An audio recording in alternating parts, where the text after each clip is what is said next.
We were in the city of Kano, the Muslim city of Kano in Nigeria. Before I ever set foot on our platform, Rob Birkbeck and Vanessa both were there. Before I set foot on my platform, resistance built up.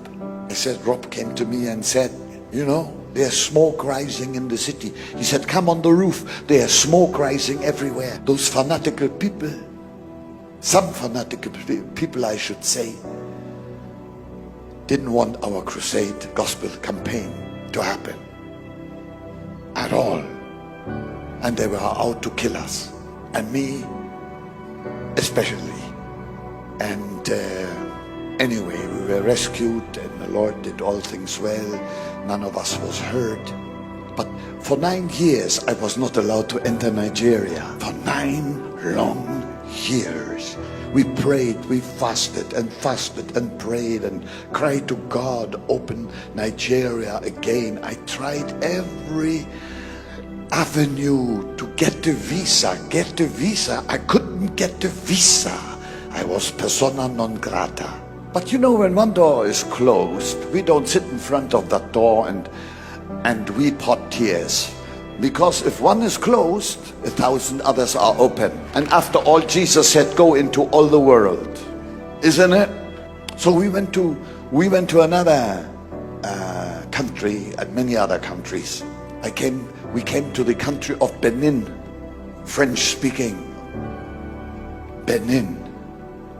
I was there in the city of Cotonou, in the Sheraton Hotel that afternoon, when suddenly the phone rang and somebody said to me, the former president of this country would like to meet you, Mathieu Kérékou. I said, it's impossible. I've never met him, but I read about him. He is a communist. He is an atheist, declared atheist, and I'm a hot evangelist. No, he's asking to meet you, please. I said, I'm coming. I put my New Testament into my pocket. Peter Vandenberg and I, we went to his house. When I arrived there, he was outside to greet us. And he said to me, Reverend Bonnke, I saw your videos. And when I heard that you are in the country, I decided to call you because I want to get saved properly.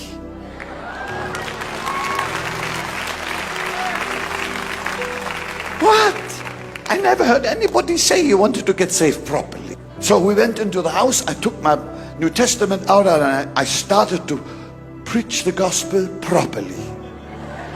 And when I came out about 1 or 2 hours later, Jesus had saved him and his wife properly. Was amazing.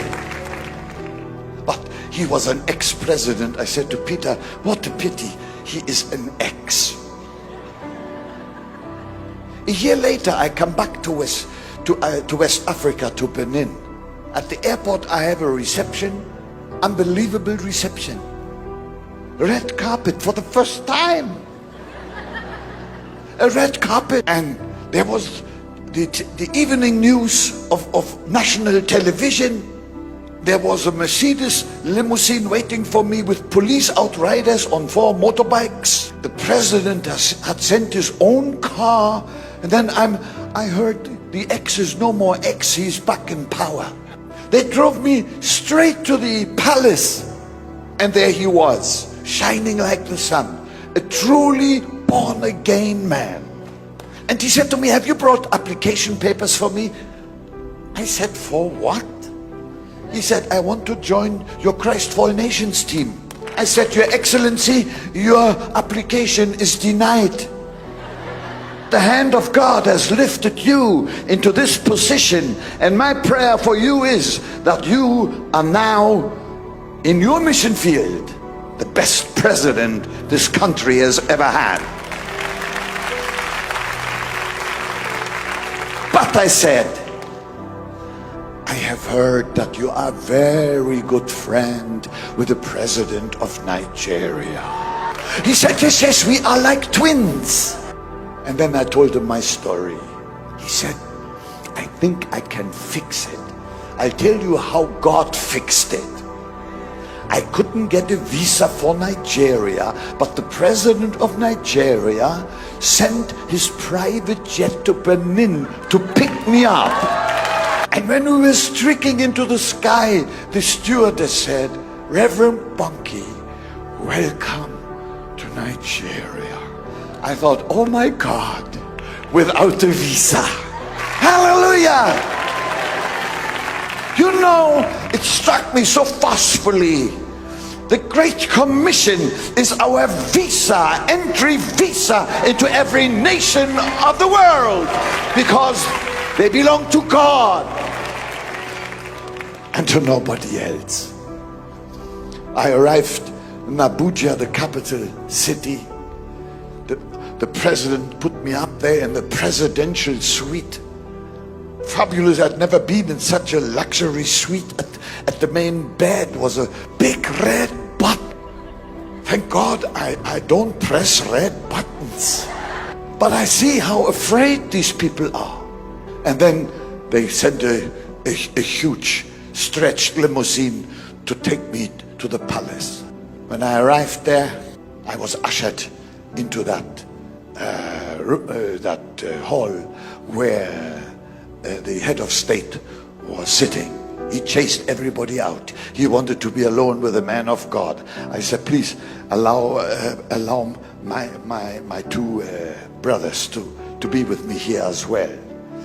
And I was prayed up. I tell you, I was prayed up. Man, I was prayed up. I wanted the visa before I was now. And I told him the whole story. I said, I would love to come back to your country because I must preach the gospel of Jesus Christ. I have never incited people against any religion. I just preach Christ crucified and risen from the dead. I said, you can send observers to tell you whether I am insulting others. I don't. Because you don't fight darkness with fists. You just strike a light. And Jesus is that light. You see, don't fight it with fists. He said to me, Mr. Bonnke, you are most welcome to come back. I need no observers because I was the general in charge to put down the riots in Kano 9 years ago. And I saw you there. Although you didn't see me, you were absolutely blameless. Welcome. Wow.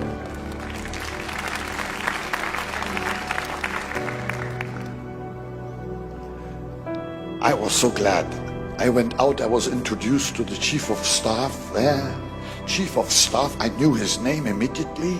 He was that granite wall that kept me out of Nigeria.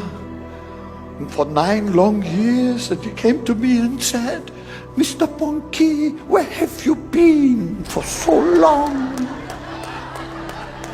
I thought, I didn't say it, but I thought in my heart, you old hypocrite. Here you can have just one call and everything, your whole team, you are most welcome. I went back to Germany. I lived still in Germany at that time. And then 2 months later, we were preparing already to go back. And then 2 months later, lo and behold, I see a newscast saying the president of Nigeria, Sani Abacha, had died of a heart attack. And I was back to square one. No telephone number worked anymore. Oh, I said, it's the devil again. What did I do? I prayed. I took the next plane and went back to President Kerekou in Benin. I said, Mr. President, is the new president in Nigeria also your twin? He said, no, I don't know him, but I meet him this Saturday. I will talk to him about you. I realized this won't work. I said, don't do it. It's far too fresh. I went back to my hotel, and then the phone rang. And And somebody said to me, there is a Nigerian general in this hotel. President Kerikou has told him about your presence, and that general would like to meet you. Room number so-and-so. I said, I'm coming. I dressed up and I went down, knocking on the door. There was this big man. Pulled me in. He said, Reverend Bonnke, I read your books. I saw your videos.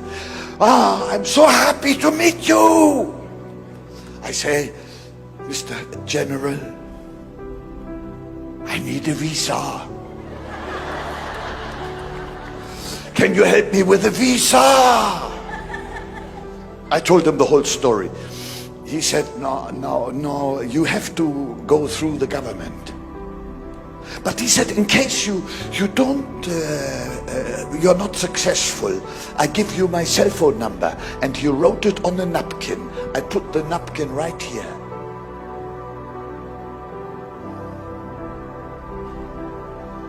Well, the next day, I heard on the radio news that General Obasanjo had decided to run for president in the next elections in Nigeria. I fell on my knees and I started to pray. I said, Lord, let Obasanjo win, and Bonnke is in. He won with 64%, got the number out of my pocket. I dialed the number. Obasanjo speaking. I said, Your Excellency, President-elect, congratulations, when can I come? All with one breath. He said, immediately. I said, I'm on my way. It sounds like a fairy story, but this is exactly how it happened. And then, when we came back, our first crusade in Nigeria, I had no clue how many people would come. I had been 9 years away, and I walked up those stairs from behind, and I looked. There was a crowd already of 400,000 people.